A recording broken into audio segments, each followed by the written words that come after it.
Baik, perkenalkan di sini nama saya Martin Algifari Ahmad Setiono, kelas Jurnalistik 1B dengan NIM 12240500075. Di sini saya membuat video atas syarat ujian akhir semester mata kuliah kewirausahaan. Saya akan membawakan materi tentang ke-leadershipan dalam kewirausahaan dan sifat-sifat yang harus dimiliki oleh para leadership atau wirausaha. Jadi, pada zaman ini, kata entrepreneur atau wirausaha sudah tidak asing lagi di telinga kita.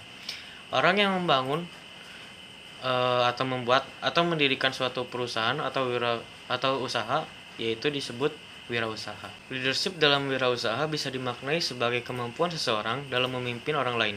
Bukan hanya memimpin, tapi juga harus memahami, karena dengan bisa memahami orang tersebut, maka kita bisa untuk memimpin. Yang tak kalah pentingnya adalah seorang pemimpin harus bisa untuk mengerti untuk memimpin dirinya sendiri. Karena apa? Ketika pemimpin belum bisa mengerti memimpin dirinya sendiri, maka pemimpin tersebut tidak bisa memimpin orang lain dengan baik, yang akan berujung dengan kinerja dari usaha yang dijalani itu sendiri. Dengan kata lain, seorang pemimpin juga harus memimpin di belakang, tidak harus memimpin di depan saja, tetapi juga harus memimpin di belakang. Untuk sifat selanjutnya yaitu sebagai seorang pemimpin kita tidak boleh untuk egois. Maksudnya adalah tidak ingin tergantikan. Ketika kita ingin usaha kita bangun ini memiliki umur yang panjang, jangan pernah memiliki pemikiran tersebut, karena kita adalah manusia yang bisa meninggal kapanpun dan dimanapun. Maka kita sebagai pemimpin harus mempersiapkan pemimpin selanjutnya. Untuk sifat selanjutnya yaitu sebagai pemimpin juga pastinya kita memiliki kekurangan, dan kekurangan tersebut tidak bisa kita untuk hilangkan. Jadi kita harus menutupi kekurangan yang kita miliki dalam berbisnis agar tidak akan mengurangi kinerja dalam kemajuan usaha kita.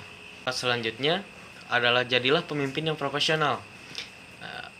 Dalam pengertian bahwa pemimpin tidak akan mencampurkan urusan pribadi dengan urusan pekerjaannya. Sama halnya ketika seseorang pemimpin sedang memarahi karyawannya.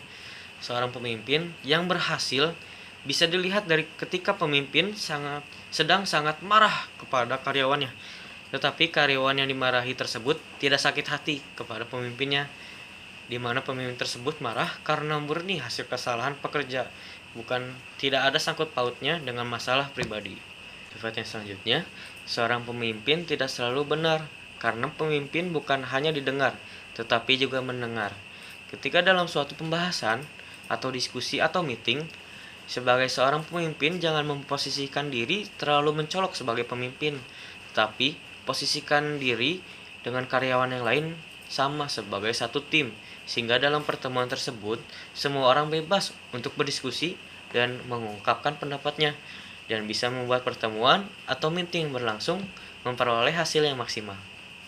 Lalu sifat yang terakhir yaitu sebagai seorang pemimpin, kita juga harus menjalin hubungan yang baik dengan karyawan. Dengan demikian, secara psikologis, karyawan tersebut akan merasa sangat senang untuk bekerja, dan kita pastinya akan memperoleh hasil kerja yang maksimal. Salah satu cara menjalin hubungan yang baik adalah dengan cara seorang pemimpin untuk tidak terus-menerus bekerja dari jam buka hingga tutup, melainkan meluangkan waktu setidaknya 1 hingga 2 jam untuk berbincang dengan karyawan yang ada.